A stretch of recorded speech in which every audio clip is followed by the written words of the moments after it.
The Google Gang Podcast.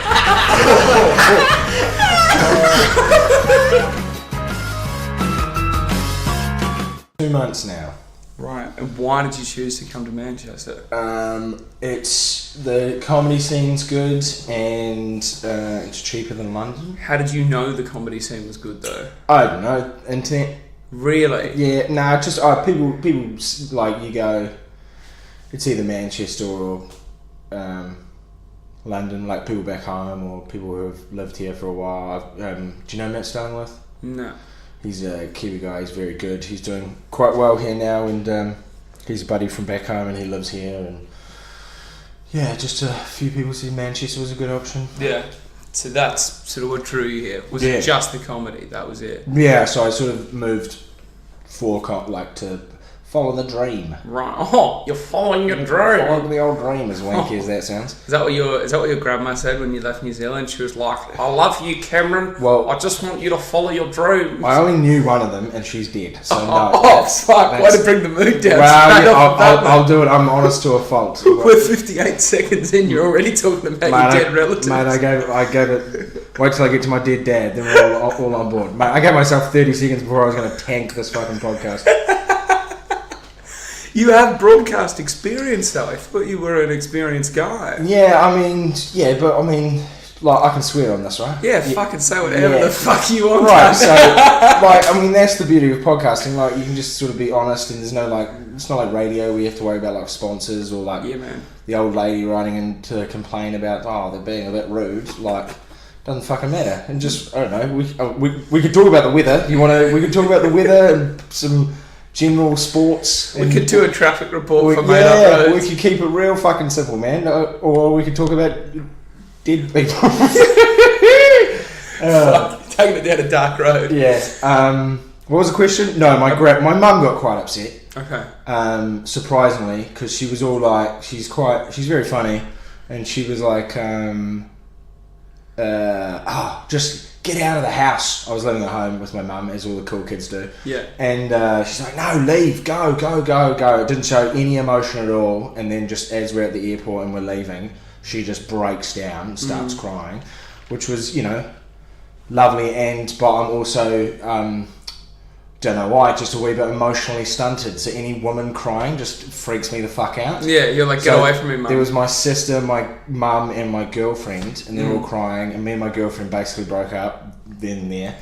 And then that's pretty sweet. That's a pretty sweet airport goodbye. Yeah, and they're all fucking bawling their eyes out. I just went, bye, and just fucking did the jit and left. That's so fucking weird. Like my mum couldn't take me to the airport. I went with my dad, and it was like a silent car journey, like all the way there. Yeah. And then he's like, got my bag out and everything, and he's walking in. And he just stopped before he walked in. And he just goes, "I'm really proud of you." I was like, thanks, Dad. That is a nice moment. I was like, thanks, Dad. And then we sort of walked in, and then it was all just like, it was all very formal. It was like, shake of the hand, little hug, quick photo, off you go. Is that the first time you'd said it? No, he said it. He said it before with a few things, but famously, when I left school, I wanted to do radio, and Dad was like, nah, you got to get a real job. Like, entertainment's not real job. Sure. So I studied criminology and criminal justice, right? Nice. And I was like, yeah, I'm going to be a lawyer, like, life's amazing. Right. And then I failed all my subjects and dropped out. Amazing. And then I was like, fuck you, Dad, I'm doing radio. And at first he wasn't really like too crash hot on the idea, but he was like, well, you tried this avenue and you just didn't do it. Yeah, that's just when like your parents know. Yeah. I raised a bit of a fuck up. Let's just double down on it and just let him do what he wants. At that point, yeah. The funniest thing was, I remember ringing my mum about something I was going to do over here. And I was like, Mum, what do you think? And she just goes, I gave up telling you what to do a long time ago, because she goes, even when you ask my advice, you never listen to the answer. No, I think my mum always wanted me to be a teacher, which I would have been good at, and I've been thinking about it a lot lately the last 3 months. Basically, I've had a fucking mental breakdown the last 4 months. Have you? Yeah. I had a mental breakdown when I got here as well. Yeah. How did yours start? Well, so, alright, let's get into the mental breakdown. It's great. Alright, grandma's dead, mental breakdowns. Let's do it. All the bullet points. Write these down on notes. We're 4.5 minutes in. If you tuned in to have a laugh, if you thought the title Giggle Gang Comedy Podcast. No, fuck that noise. No laughs here, mate. No, I just, because I'd only lived, I'm from, have you introduced me? I don't know if anyone knows who the fuck I am. Nah, no one is going to, even if I say your name, they still don't know. Yeah, that's a good point. I always think about that. I'm just some Kiwi fuck. Yeah, that's a good point. It's comedian Cam McLeod, everybody. Continue your story. Thank you. Good. That's as much as plugging I'm getting. Good. Sometimes he stands on stage and sometimes people listen. Yeah. What was I talking? Mental breakdown. So I'm from Christchurch, New Zealand, which is like a city of like 300,000. And I'd only ever lived there. Is that how many earthquakes they've had in the last 12 months? Or is that how many people are there? That's a good joke there. That's a good little joke there. We'd note that down. When was the first joke? 5 minutes. 5:28. Great. So about your normal 6-minute set. So that's good. No, I'd only ever lived there, and it was, you know, I'd flattered twice with friends and stuff, and I'd travelled all around New Zealand, and I've been to Australia and America. Now I'm just bragging. But I'd only ever sort of lived in Christchurch, and so you'd had a lot of holidays, but never lived anywhere else. Yeah, and so I've had sort of 2 really good friends for like 12 years, and comedy buddies, and I just sort of had my group. And then I then I was moving over here, and then I went to New York for 5 weeks. I was going for the Dell Close Marathon. Do you know what the Dell Close Improv Marathon is? It's like 53 hours of shows in one weekend, and you sort of like camp out on the side of the street. You go in for 4 hours, they kick you out to clean the theatre, you line up again. So this big intense thing, it's improv shows, but it's like a lot of the shows are famous people. Are you sleeping on the street to watch other comedians, or were you performing? No, I was just watching. So you just sort of, it's really fun. You make friends with people online. The shows are amazing. It's like Amy Poehler and like Jason Mantzoukas, really well-known comedians. Well known. It was their 20th year. It was great. It was amazing. So basically in January of this year, me and my girlfriend went, she now lives in ex-girlfriend, I guess. Fuck it. But she got a 1-year visa for New York, so she was going to New York. And I was like, and I missed out on it. So I was like, well, fuck, I have to leave. I'm 25. I'm just like stale. So I'll go to the UK. But before that, we'll both go to New York together. Well, she fucked it up because she didn't have enough money. So she never got to claim her 1-year visa? No, she's now living there, but she didn't have the money to go at the same time I was going. Right, okay. And I was just going for 4 or 5 weeks before I went to Edinburgh. So because we were really excited to do the Dale Close Marathon together, to experience it together. Anyway, so I'm doing that. It's great. Love it. It was the first weekend. I made a whole bunch of new friends. 2 guys I still keep in contact with. It was great. Okay. And then, like a week and a half in, I met a girl. Trouble. Okay. Your eyes went a bit squinty when you talked about it. Does that mean she's like when like a bee stings you and you're a bit allergic? No, and you sort of like, no, it was fine. But me and what I realised, me and the ex-girlfriend had like been broken up for like a week and a half. Yeah, I get that. And I was sort of like, we weren't doing long distance because we knew we were going to fuck it up. Yeah. So and then I was busy with the Dale Close Marathon, and I was up for like 23 hours at a time, and I was sort of trying to distance myself just to make it easier. Then I went to an open mic, then I met a comedian, and then we started sort of seeing each other, and it was like I had no friends. She's a New Yorker? Yeah. Okay. Well, she was from elsewhere in America, but she was living in New York. Okay. And she got that juicy green card, yeah. She can stay there. She's American, yeah. So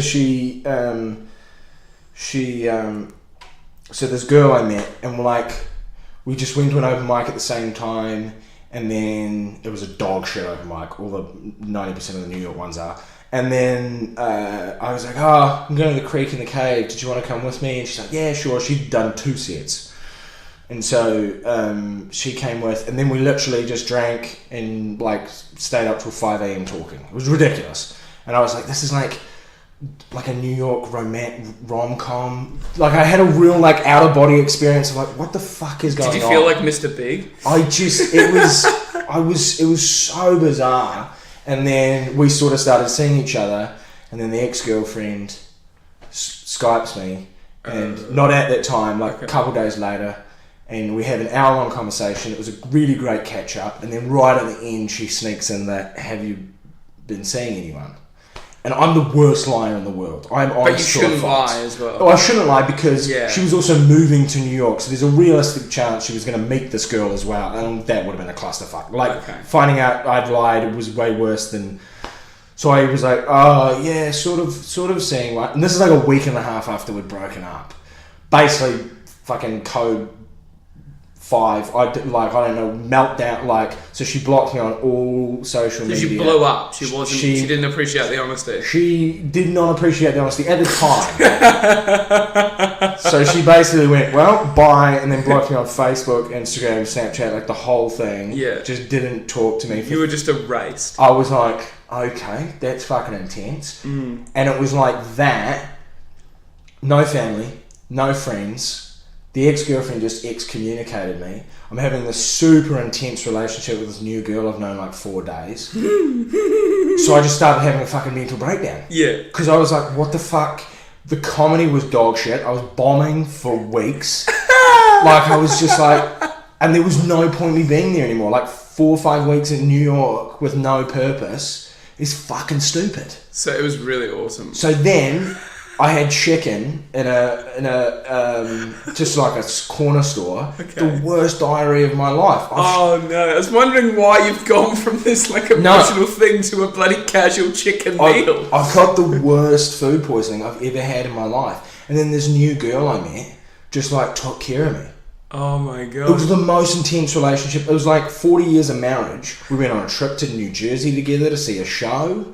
We had like romantic dinners. We got fucking blasted out drunk twice. Like one of those just fun nights where two people just get fucking mortal.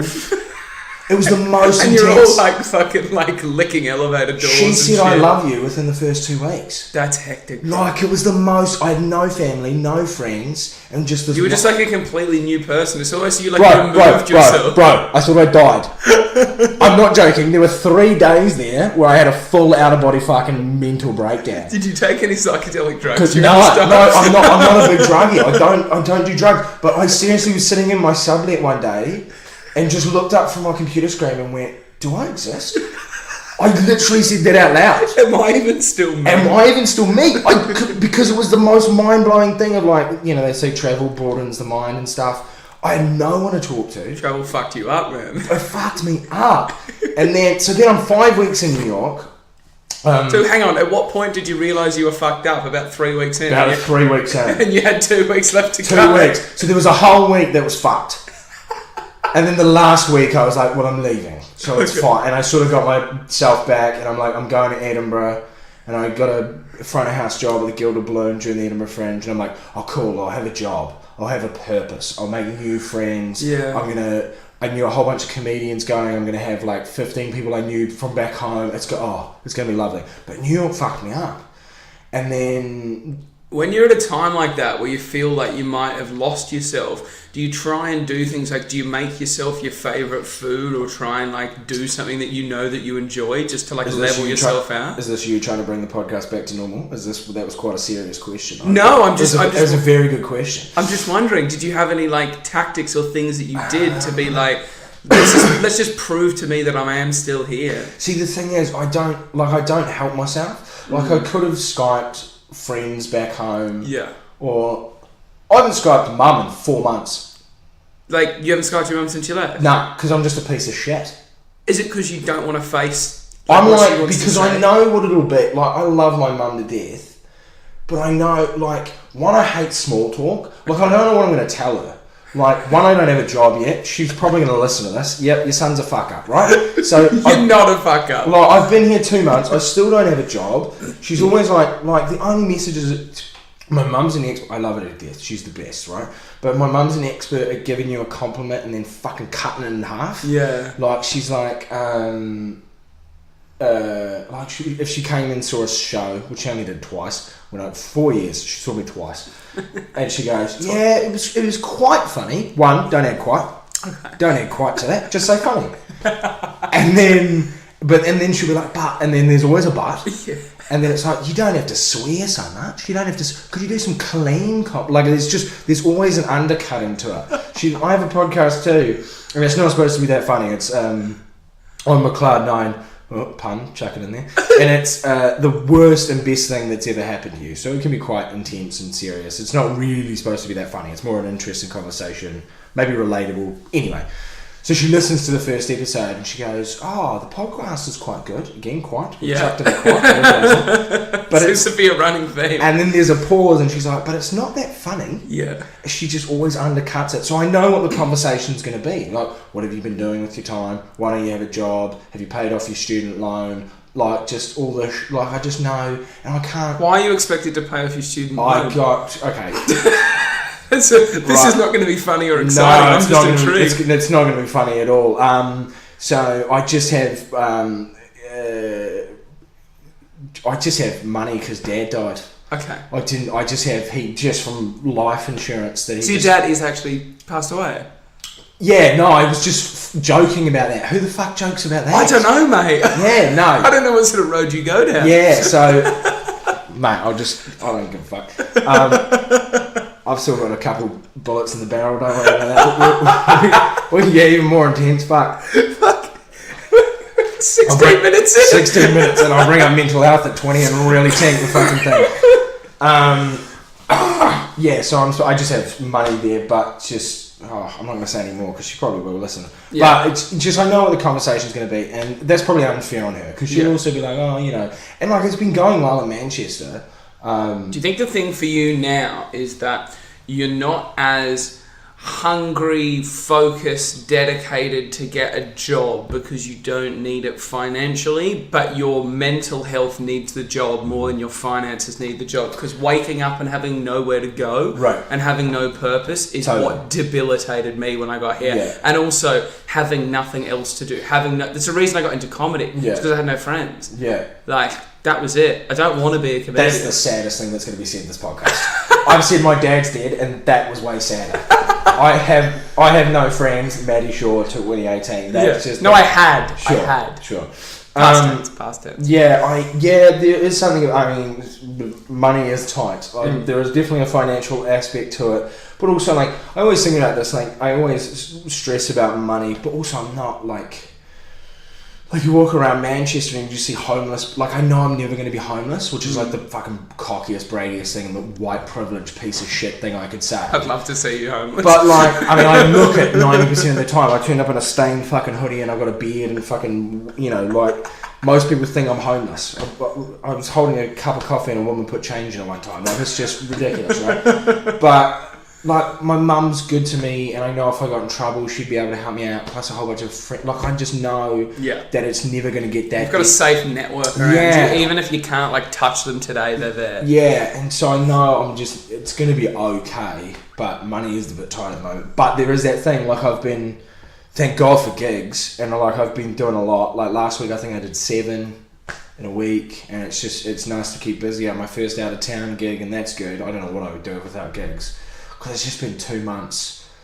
I mean, like, 3 weeks of nothing to do and just doing gigs and fucking about and going out in the town, that's fun. But you get to, like, the 4th week and you're like, this is just unemployment. This is just, it's just really, like, my sleeping schedule's just fucked. Yeah. Just absolutely in the tank. I've gotten 2 hours sleep. Everyone probably thinks I'm on fucking cocaine or something because I'm just fucking rattling shit off. Grandma's dead, Dad's dead, just rattling shit off. I hated New York. I hated New York. I love Manchester. I'm poor as fuck. Fuck New York. Yeah, I got to sleep at like 7 this morning. What? Yeah, what did you do last night? Nothing. Oh. Just stared at the fucking ceiling, counting sheep. You didn't fuck any of them, that's good. No. TV joke? No. 18 minutes 57, write it down. Write it down. Second joke, we've got 218 minutes. Fuck, nailed it. So, what was the comedy scene like in Christchurch, and how did you get into this? It was pretty, well, I don't want to say dog shit at the start, that's a wee bit unfair. There was, Jesus Christ. There was a good man, Mike Hines. I always mention him because really, to me, he's like the godfather of Christchurch comedy. He sort of started it. But we had an earthquake that sort of fucked up the city. Yeah. And so when I first started, there was an open mic a month, and that was it. Right. So it's worse than Brisbane. I thought Brisbane was bad. Yeah, right. So it was called Comedy Jam Classic. Yep. Monday night, Dark Room, which is the venue I used to run when it changed up. Well, help run for comedy events. And I did a gap year, and then I went to university. Okay. You did a gap year in Christchurch? Yeah. Like working at the warehouse? Yeah, didn't know what I was going to do, save money. Okay. But, like, two things, right? Fair play, yeah. And, I mean, I don't think anyone should go to university until they're like 20, 21. It's absurd to me that you chuck 18-year-olds, here's some debt. That's basically what you're doing. Yeah. Because, like, 35% of people, I think, drop out first year or something insane. Yeah. Like, nobody knows what they want to do. So it was the best decision. And then I went to uni. And then it was the first time, because were you the class clown in high school? That's a no. No, I wouldn't say that I was. I thought I was a bit cleverer than that, because there was other people that were stupider than I was, but I was definitely the funniest person in class. I just didn't have to play up in class. Do you know what I mean? I was always, but also as well, teachers would get frustrated because I would distract other people by talking and making them laugh and being silly, and I wouldn't do the work, and then I'd always ace exams. Yeah. So I would distract other people so they would do worse, but I would always be fine. I'd always be getting B pluses and A's. Did you go to all boys school? For a short period of time, and then I went to co-ed. You left? No. Basically, my parents had 2 houses in New Zealand and tried to sell them. Brag about it. Okay, they tried to sell them in 2008. Global financial crisis. Oh, no way. Yeah. So money was good. We moved to Australia. We obviously lost heaps of cash on the houses. Yeah. So I was a nice Catholic all boys school. Life was amazing. And mum and dad had to have the hard chat with us, being like, look, we can't afford to send you to this school. And we were like, no, we don't want to go to a public school. Like, we were such private school ponces. You don't come across private school. Well, that's because I wasn't. That's hilarious. I got ripped out of private school and thrust into the public system, which is absolutely fine. And I actually preferred the public system to private. I met so many more exciting people. Definitely. Yeah, I went to I think it was semi-private or whatever. Yeah, all boys Catholic school. Fucking nightmare. Anyway, I was sort of the class clown. I forgot the question. This is a sort of long-winded. I was the class clown at primary. I don't know what you call it here. Primary. Yeah, I don't know what they call it. Oh, fuck England. Yeah, this is just two fucking bros having a chat. Great, fuck England. That's 22 minutes. Great. Yeah, but I was the class clown at primary and intermediate, and then I went to high school, and I was basically the third shortest in my year. I looked 12. How tall? You're quite tall, right? Yeah, I know.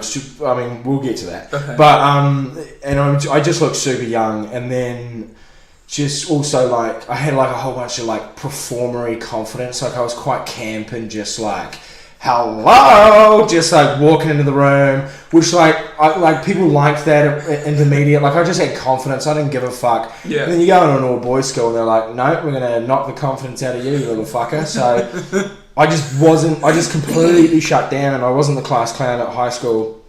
I did the gap year, and I was working with adults for the first time, 25, 35, 45-year-old women. What sort of work were you doing? I was working in primary schools and early childhood centres. Okay. That's sort of where the teaching and stuff came in, and I was helping coach a rugby team, and that was all good. And I started to and then I went out on the town more, and I started to get my confidence back, and I was just like, fuck it, it doesn't matter, and you have good relationships with adults. And then I went to uni the next year, and I was the class clown again. Yeah. In my group. It was a small class, it was 25, 30, it was quite high schooly. Okay. And I was just like, this is a fresh start. No one knows who. No one knows me. No one expects anything. I can completely reinvent myself. Yeah. And so I just went in there balls to the fucking wall. And I was funny again, and I sort of got my confidence back. And then that summer, I just watched... It's not a great reference now, but it's true. I just watched and listened to everything Louis C.K. Yeah. Whatever. And then... put your cock away if you can. Right. And then... do you know the Comedian podcast with Stuart Goldsmith? Yes. Yeah, so I just basically listened to that and watched everything and listened to everything Louis C.K. and I just sort of got obsessed with stand-up comedy. And on the Comedian podcast, comedians would be like, oh, I just went to an open mic. And I was like, I wonder if they're... So how old are you at this point? Oh, God. 21? 21, yeah. Okay, right. And you just heard basically the way to get started is go to an open mic. And you were like, where's my local open mic? Yeah, so there was one a month, and I went to the first one. We have quite a famous comedy festival called the Buskers Festival in Christchurch. Okay. And so the open mic was on during that period, so the place was packed, and there were some quite good comedians on. So I went, and everyone's sort of crushing, massive audience. I'm like, oh fuck, I don't know if I could do this. So I freaked out, and then I was like, no, I'll go watch another one. So I had to wait another month just to watch. And so I go to that one, and because it wasn't during the Buskers Festival, it was like half the audience, maybe even less, and then like 5 of the comedians killed, and then 5 of them ate dog shit. Yeah. So I had a big bag of fat dicks. Big bag of dicks. So I was like, well, I can do at least better than them. So then I signed up for the next month. Okay. And I did my That's first. a lot of build-up. I know. When had you written the jokes? Were you ready to go the first time? Yeah, so I was basically writing for 2 months, just 6 minutes, and just prep. Like, but this is how. Fuck, I hate this story because it makes me. So I was writing. I wrote it out word for word. Yeah. Word for word. And like by word for word, I mean the first words were "Hello, my name is Cameron McLeod." Like I was gonna forget my own fucking name. Yeah, no, that makes sense. I do the same. And so and then I'm rehearsing it like a school speech. Yeah. With a hairbrush in front of the mirror. Like a fucking tool bag. Yeah, I still do that. Yeah, well, so do I sometimes actually. It shows. Yeah, and so I just for 2 months I'm learning this 6 minutes. And then I do it. And at the time, I thought I killed. I look back on it now, and I'm like, well, now I know what actually doing well is. Okay. But it was quite good. Like, I got an applause break in the first minute, and it just went well. Okay. You felt good after it. Yeah, really. You had nothing to compare it to. Oh, like, do you want to go deep again? Let's go deep. Oh, no. This is what this is. So, that was like, maybe, this might be exaggerating, but I was going to say that might be the first time I've ever properly been happy. Ooh. Like, maybe not. I don't know. I'm just like... I understand what you mean, though. Like you've never felt anything quite like that. Yeah, it's hard to explain to people that either don't like it, like people... You know, I get people coming up to me, all the people coming up to me all the time. What am I, fucking... What are you, Louis C.K.? Yeah, but like people come up to you after a gig and go, oh, I don't know how you do it.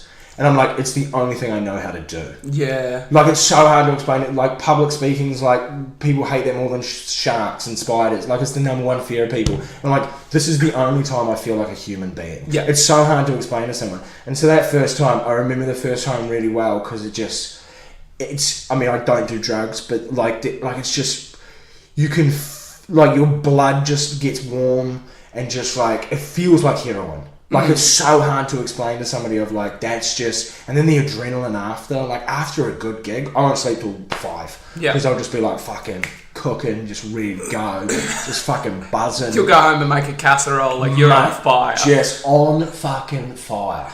I remember after I did my World Series heat at the Frog and Bucket, right, for 5 minutes, it was like the best I've ever delivered that set. Yeah. Rounds of applause all throughout, just whoop and cheering. I got off stage and I couldn't sit down. I was like pacing back and forth. I was like, oh God, that felt good. Yeah. And I was first as well. I was first on the bill. Oh, nice. And then you just pacing made everyone else feel nervous. Yeah. I was like, guys, fuck, I did really good. They're like, yeah, you did.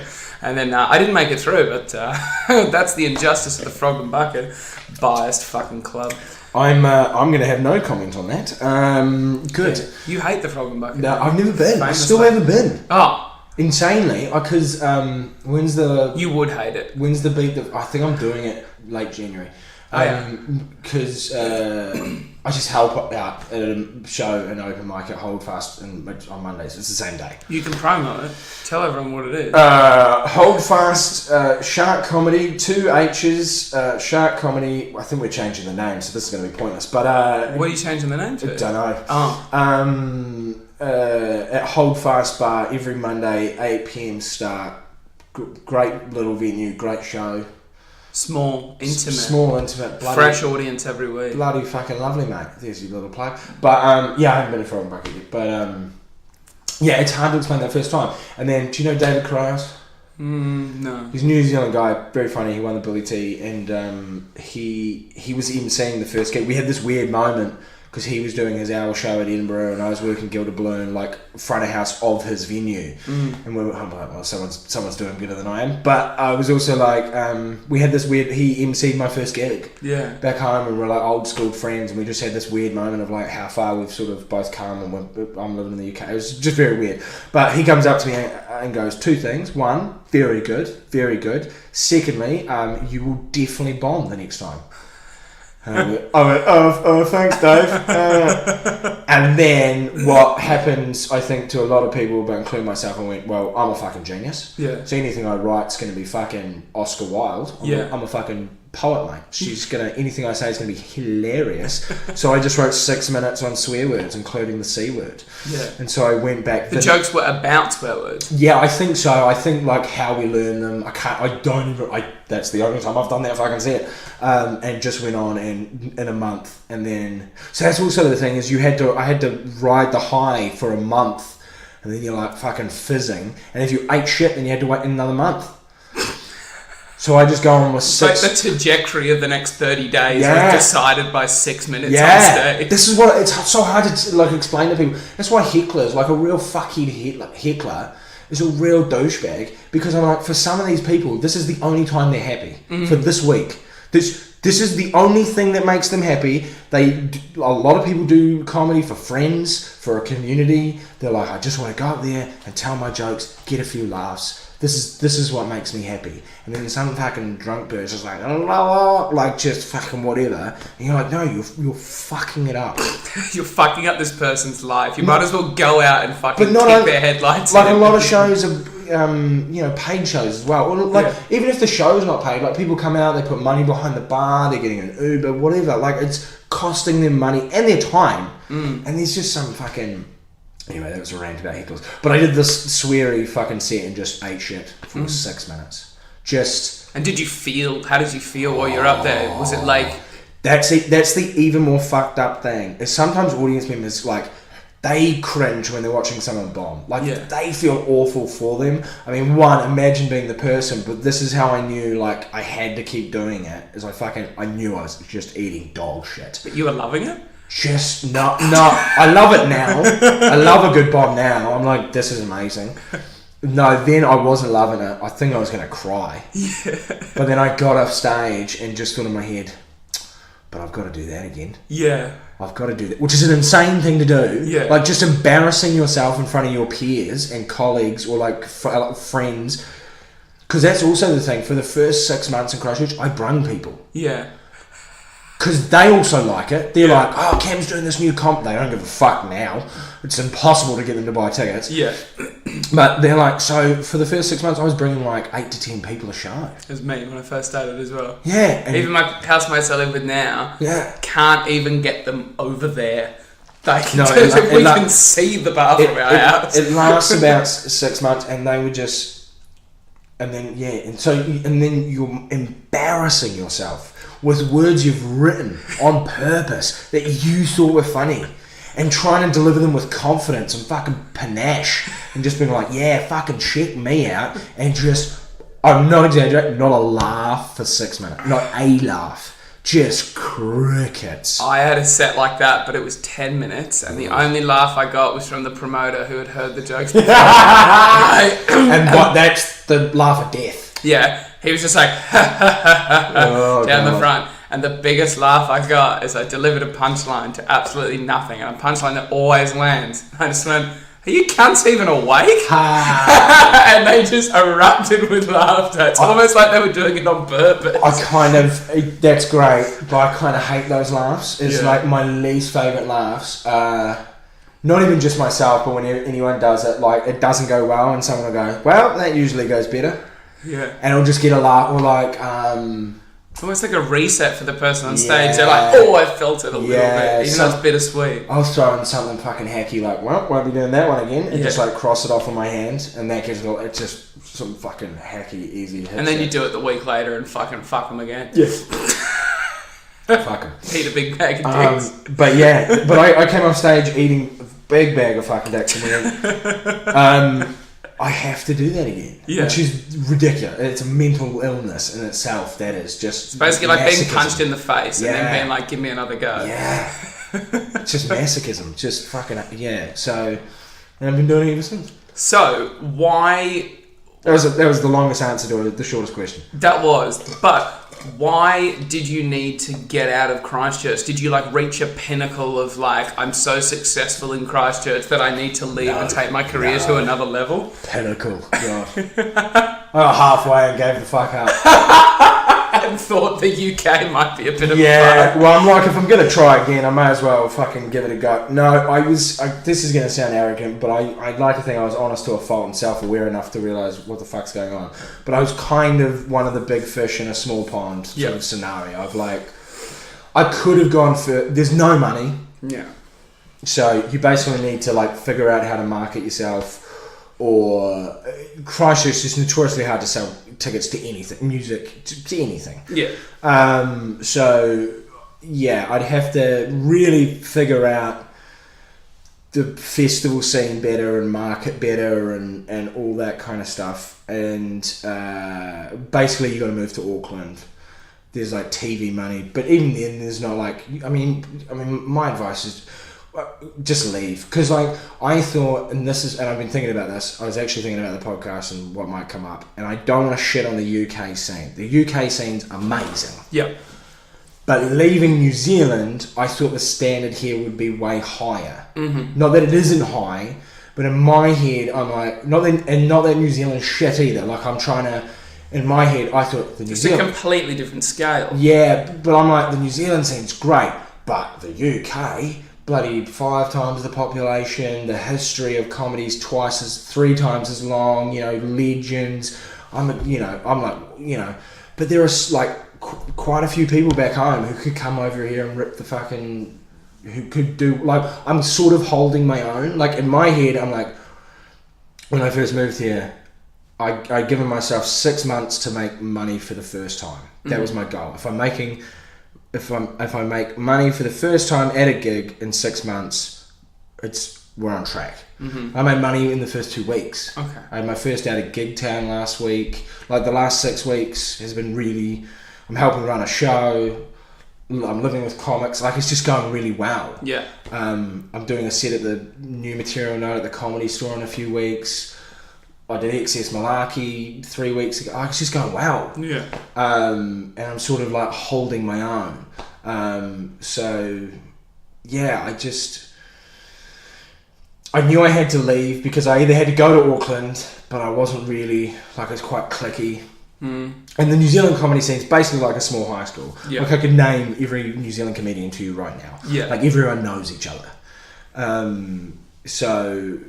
It was just like if you're not in with the right people, then you're basically fucked. Unless or you be undeniably funny, which I don't know if I was. Yeah. Especially when a whole bunch of other people. I mean, I could hold my own, but when there's 25 ahead of you, like it's hard to. It's such a small scene with a small amount of gigs. Yeah. There's not a lot of pie to go around. Right. Yeah. And there's some people that are hungry. Right. And so, back home, I was emceeing all the time. I was doing 1 to 3 gigs a week. Okay. And I was running a Saturday show for 2 years at this venue, the Dark Room, and that was great. And I was going around and doing festivals. I have like 2 hours under my belt. Like it's, it was going well. But I wouldn't say I was like pinnacle. Yeah. Or anything, I wasn't selling out theatres in New Zealand or anything crazy like that. You were going okay. Yeah, I was going okay. I could have stayed. If I'd stayed and given it another 5 years, it could have got to some decent stage. But another 5 years of doing the same shit in the same place. No money for 5 years. Venue. Yeah. Same venues, same people, same... This is exciting.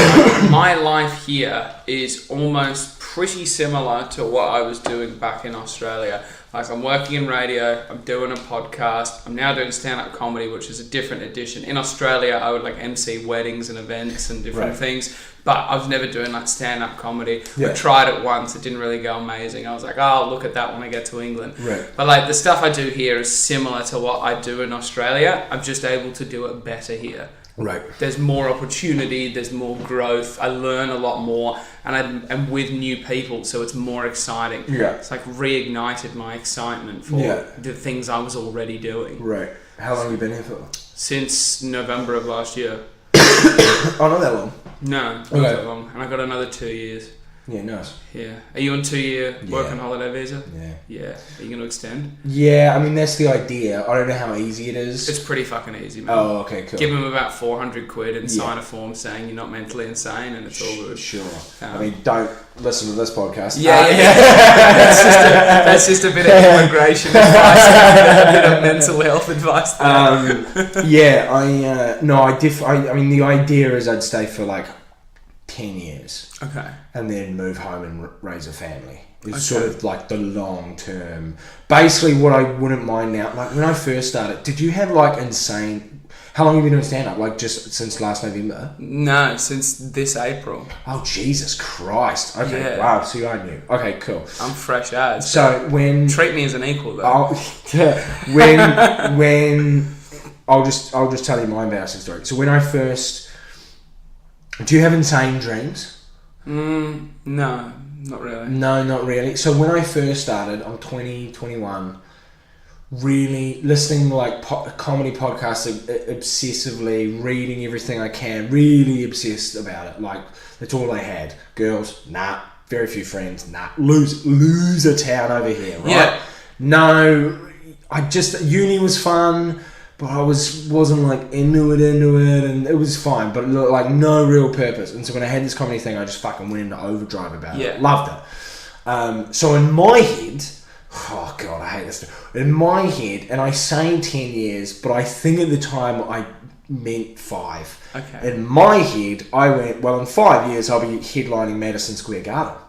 At what stage did you say this? In the beginning? Like 2 months in. Okay. I'm like, because this is what an arrogant, fucking naive piece of shit I am. I can't say I've ever had these thoughts. In my head, I'm like, because you listen to a comedy podcast and you listen to all these like legends who've been doing it 20 years, and they're like, oh, it took me 20 years, and I'm like, well, I've just got all their knowledge now. Yeah. So just fucking lower it. Yeah. I'm going to take all their knowledge, fucking bang it in, mate. 5 years, bing bang bosh. Madison Square Garden, 20,000 seats. Mate, I'm going to be fucking famous. And then you find yourself 3 years down the road in a kitchen in Salford doing a podcast with a fucking Aussie radio presenter. Don't worry, I gave up on that dream very quickly. So I just want to give you a reality check as to where you're at. Now mate, reality has fucking bit me in the ass so many times. Don't even worry about it. So my first year, because there was like an open mic a month, and then I think something towards the end of the year there was something more. But I was basically doing like maybe a set every fortnight.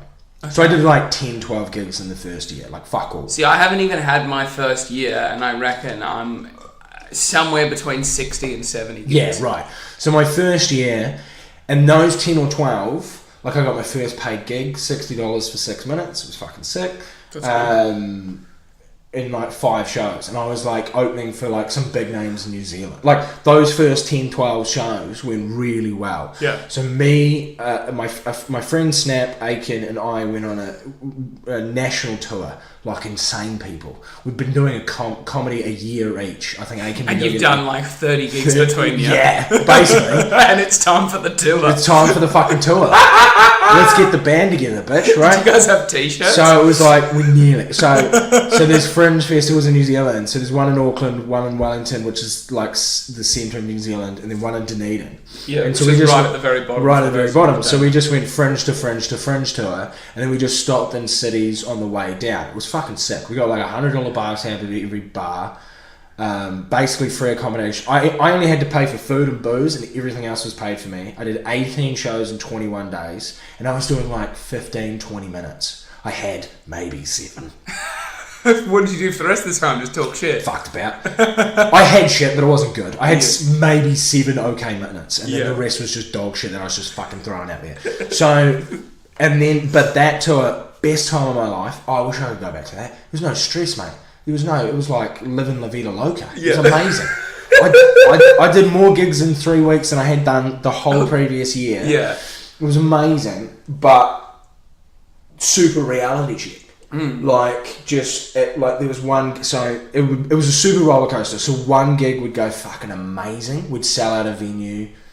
There was in Gisborne, there's this beautiful venue called the Dome. It's 130 years old. It looks like a New York 1930s bar. It's got little round tables, and then the roof is a glass dome. Okay. It's like beautiful.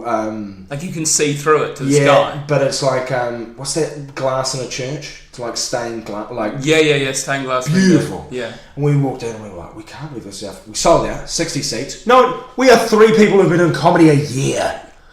Who was selling the tickets? Just the venue, because there's small towns in New Zealand where nothing goes on. Yeah, so it's like there's some guys coming from Christchurch. There's some guys just here. So we sold out. We all of us fucking destroyed. Then like 5 Gisborne people take us out in the town, which the big place in Gisborne is Lone Star. I don't know if that's a reference here, but it's like just a real fucking pubby pub. It's like Weatherspoons. It's a family. It's like Weatherspoons if it didn't take off. It is Weatherspoons. That's exactly what it is. And we had an amazing time. And then the next night we went to Napier, another city in New Zealand, and the Cricket World Cup's on. So we were just basically rolling into places and either staying with friends or just like hustling accommodation. So we get into Napier, Cricket World Cup's on. A shit hotel room costs $400 a night, which we don't have the budget for. Well, fuck. The venue had cancelled on Snap, who was organising the tour, like 2 days before. So he just had to... We don't know any venues in Napier, so he just had to find something on the internet. And the internet showed this venue, the photos... What clearly had happened is they'd done up the bar to look really flash. Okay. We walk in and there's like a TAB, like a William Hill, I think that's the reference here. Out the back, there's horse races on. The stage is way too high. You're basically hitting your head on the roof. There's like bar. The only seats are like bar leaners. Okay. But we thought, oh, this is gonna be a fucking nightmare of a gig. But out the front there was a sign that said furnished apartment studios. We're like, fucking get in. So we walk up to the manager of the bar. She's like, yep, you can have a room each. We thought, fucking hit the jackpot here. Walk out the back. They're basically meth labs. So we walk. We walk into the first Hang lab. on, just explain basically a meth lab. A meth lab. I don't know what you call it here. It's just, no. But like, what did it look like? Was there like equipment? Yeah, no. So it was. It looked like a fucking druggie's den, right? So we walk in. You had to turn on your own electricity and power. Okay. In the bathroom, bugs everywhere. Like clearly this place hadn't been cleaned. Okay. And then we walk into the bedroom, which is like a lounge bedroom combined, like it's one room, and the mattress has the biggest blood stain I've ever seen in my entire life. Like either someone had been murdered or a woman had a bad day. Like just the biggest blood stain I've ever seen in our life. And so we walked out and we checked all 3 rooms, and there's just stains on the mattresses. There's no linen. There's bugs everywhere. Like it's the curtains had like moth hole, just the worst place. And we're like, well, it's a fucking roof over our head and it's free.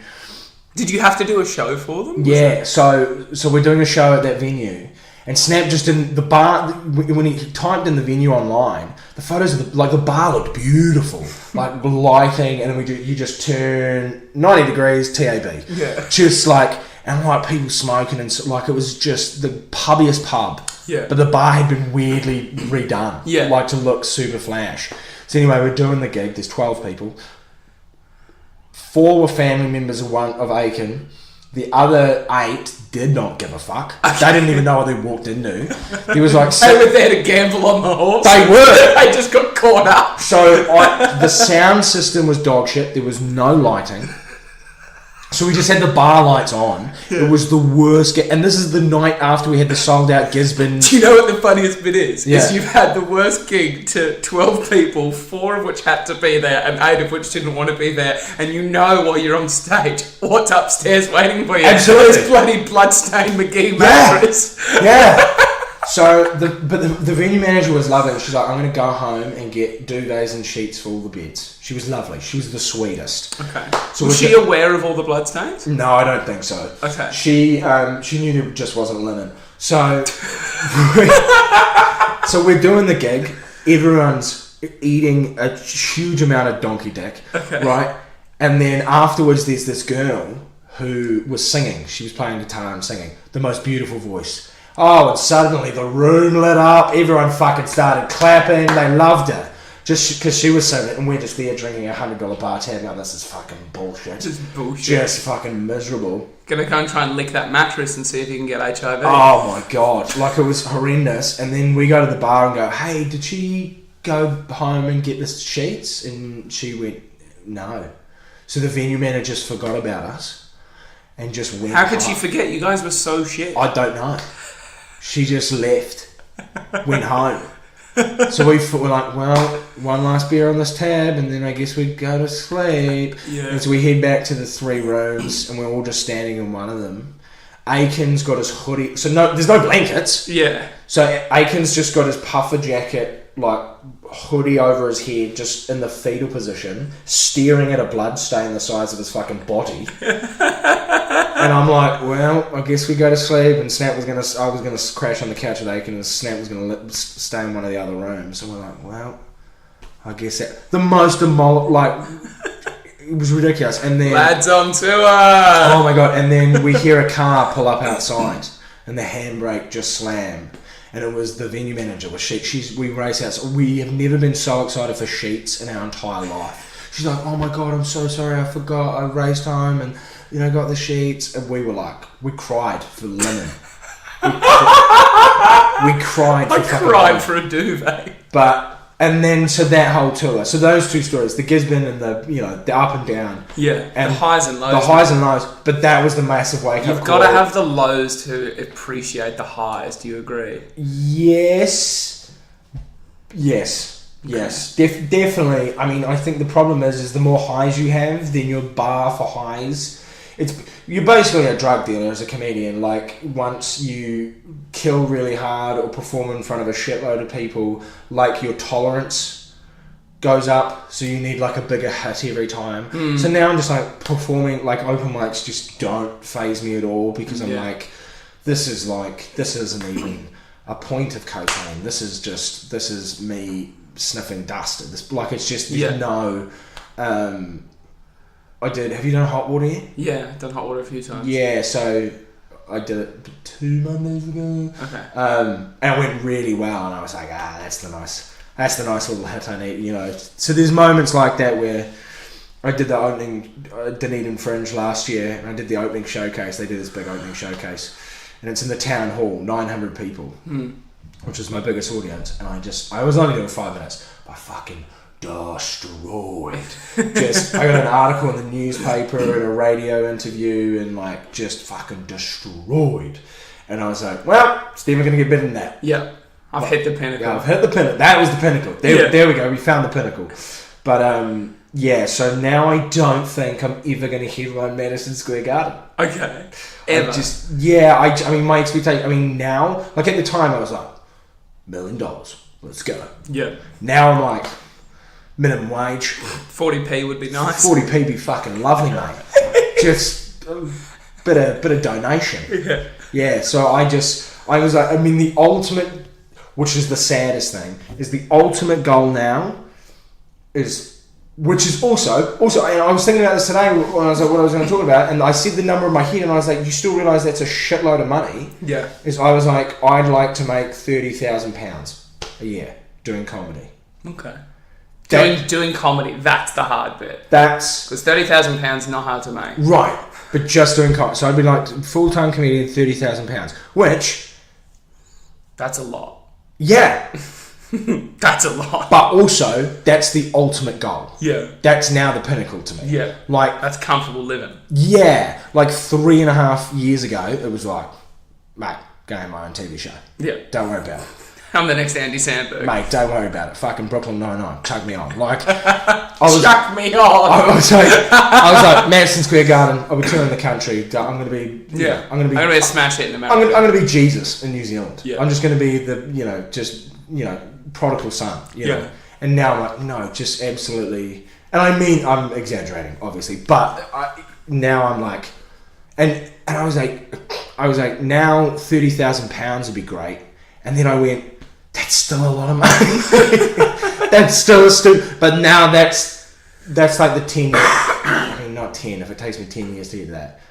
Basically, I've given myself till 30. Okay. And how far away is that? I'm 25. Okay. So 5 years. Yeah. I was like, I mean, in my head, because £30,000 is basically 60,000 New Zealand dollars. Mm-hmm. So the idea used to be $60,000, which is like a little, which is comfortable living in New Zealand. Yeah. And I think after the tour, I was like, I can only do this for 5 more years. Yeah. I can't, like if I'm not making a living, I can't do it. And now I've given myself, I think it's 5 years in April. So 5 years since the tour? No, 4 years since the tour, 5 years total. I've been doing it 5 years this April. Okay. And I was like, I can't, like I'm just going to be a teacher.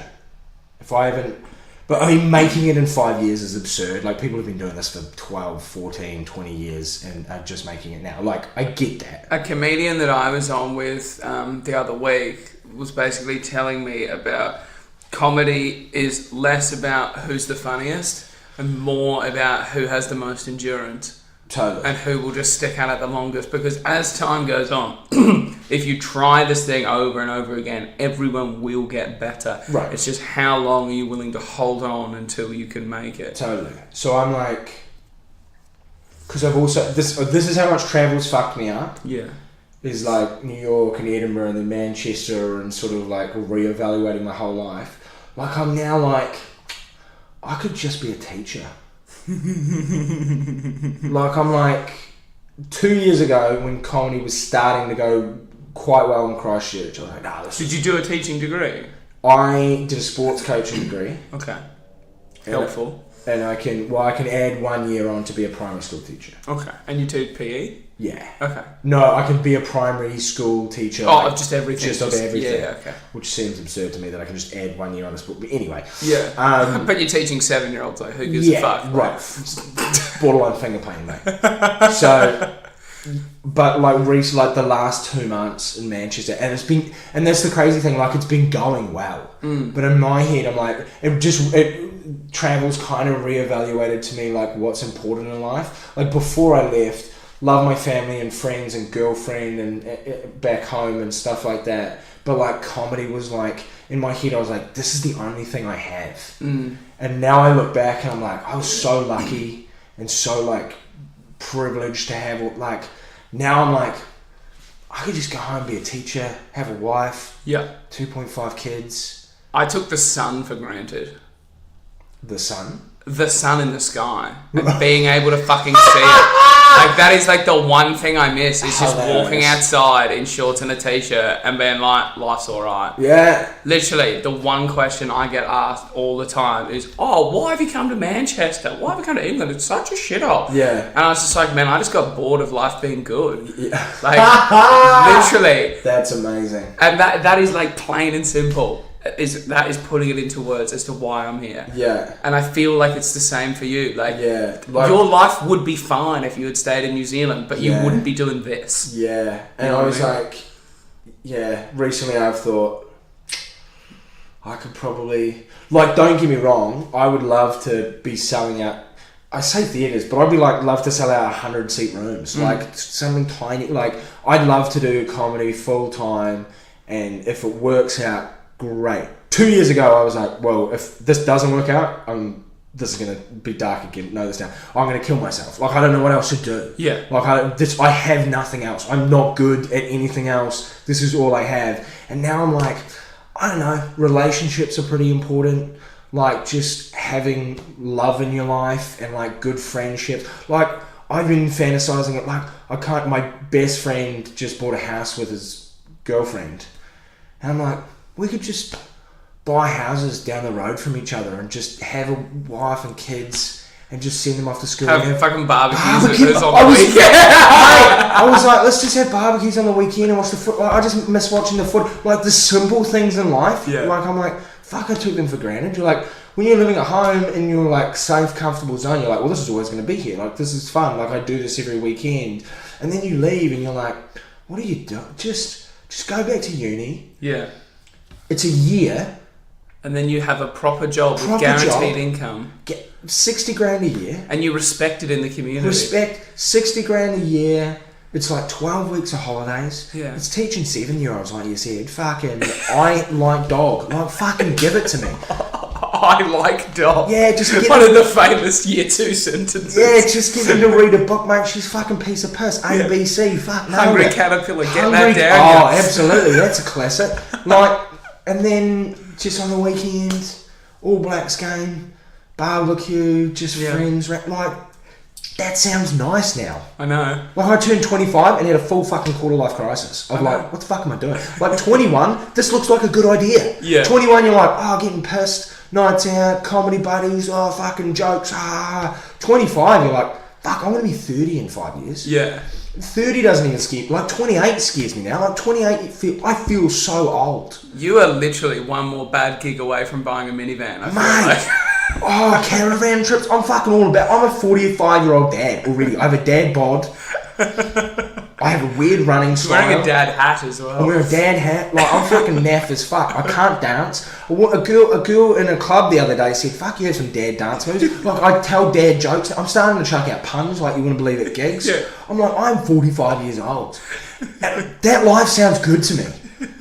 Like, I'm like, great, let's fucking do it. Fucking cup of tea with a ginger nut in bed with the wife. We'll just watch Netflix. With a ginger nut! Mate, I'll just... What a biscuit! Mate, Griffins. We'll touch each other once a month. Like, I don't... Like, that just... The kids will run in the morning. We'll have pancakes every Sunday. Go for family drives, beach. Mate, I'll change nappies. Like, the whole dad just... The grass is always greener. Like, I think about that as well. Like, I'm with my girlfriend now, and we talk. Oh, like, brag about it, mate. No, but I've never been one to talk about like futures and kids and houses and all that with a partner. But with this girl, I don't know. It just feels like it's going to be the way it's going to go. Like, I can see myself getting married to her. I can see myself having kids with her, and I've known her since August. Yeah, like, you know what I mean? Like, it's just so weird. Like, I was with another girl in Australia for almost 2 years, and like, she'd bring up kids, and I'd be like, "Don't fucking talk about that." Like, it's just completely different. But I think about it now, and I'm like, I work with these guys, and they're like in their late 30s, late 20s, early 30s, and I'm like, "What are you up to this weekend?" And they're just like, "Being a parent."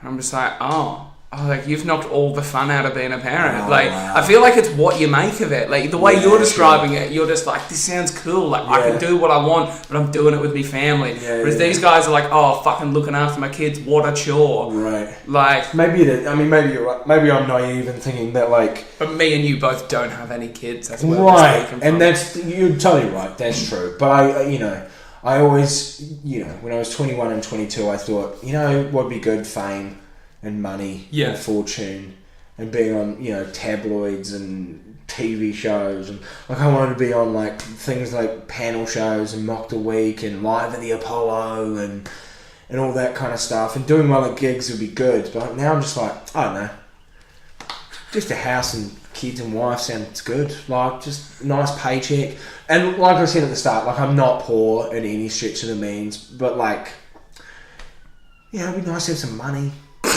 Be nice to have some cash. Just to... Some fucking stability. Go on a nice holiday with the wife and kids. Yeah. Just lay on the beach. I love how you talk about getting money today and then going on holiday with wife and kids, neither of which you have. No, I know. It's insane. And go ahead. I don't even know what I'm talking about anymore. We've done over an hour, mate. Great, man. I don't know if any of it was interesting. Fucking nobody's listening at this point. Fuck.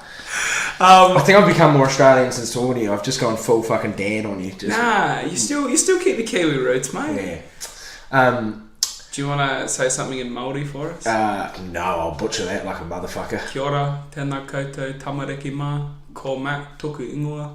It's not bad. Yeah. It's good. Well, how do you know Māori? Because we had to learn it at school. No way. Yeah, did you guys not have to fuck with that? Oh, you mean school in New Zealand? Yeah. Right. We had a lady called Fire Jackie. And Fire Jackie. Fire stands for mother. Oh, nice. Or like Mrs. I actually took Māori 100 at university. Did ya? Don't remember a fucking word of it. Really? Just fucking phoned it in. Fuck. I did. The way I studied at university was all the information go in my head, do the test, fuck off. Yeah. Like, I don't... That makes that student debt all the more painful to pay back. Yeah, I mean, well, I did dad money, so mate, just fucking chuck it down. Note that down. What was that time? That's how we end. Did dad money. Fucking end it, mate. If people want to follow you on the socials and see where you're gigging, where can they get to? I think Instagram's McLeod Comedy. That's MCLEOD. No one pronounces it properly in this country.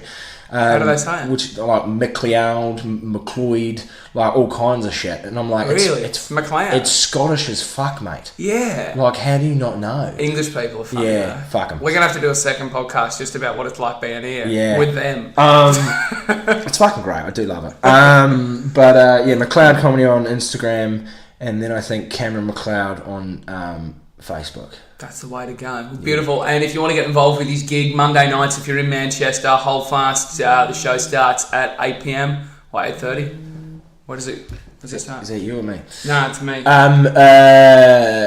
p.m. 8 p.m. All right, get down there. Hold fast, Manchester. Thanks so much for listening. Next episode, we're going to have Ben Silver. Very, very funny guy. Oh, I do like Ben. He's a World Series Beat the Frog finalist. Announced on the podcast now. Congratulations to Anna Spark, who did win the World Series. And that's life in the fast lane. Thanks so much for coming on, brother. No problem. How do you say goodbye in New Zealand? Nah. Cool.